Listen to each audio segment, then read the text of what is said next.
Revelation chapter 13. The beast out of the sea. Then I saw a beast rising up out of the sea.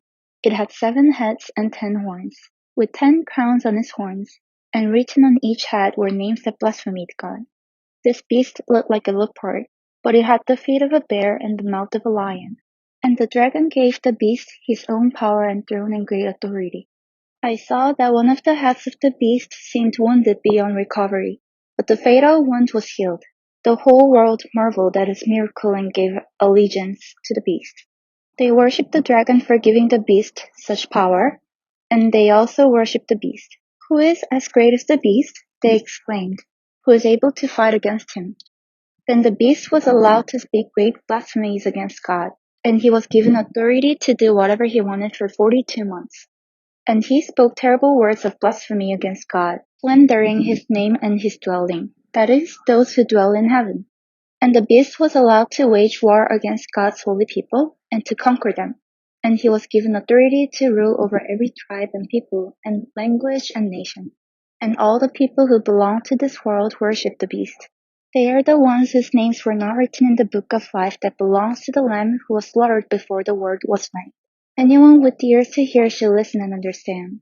Anyone who is destined for prison will be taken to prison. Anyone destined to die by the sword will die by the sword. This means that God's holy people must endure persecution patiently and remain faithful. The beast out of the earth. Then I saw another beast come up out of the earth. He had 2 horns like those of a lamb, but he spoke with the voice of a dragon. He exercised all the authority of the first beast, and he required all the earth and its people to worship the first beast, whose fatal wound had been healed. He did astounding miracles, even making fire flash down to earth from the sky while everyone was watching. And with all the miracles he was allowed to perform on behalf of the first beast, he deceived all of the people who belonged to this world.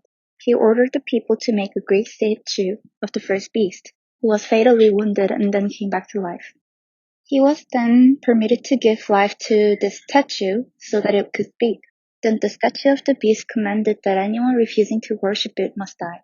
He required everyone, small and great, rich and poor, free and slave, to be given a mark on the right hand or on the forehead, and no one could buy or sell anything without that mark, which was either the name of the beast or the number representing his name.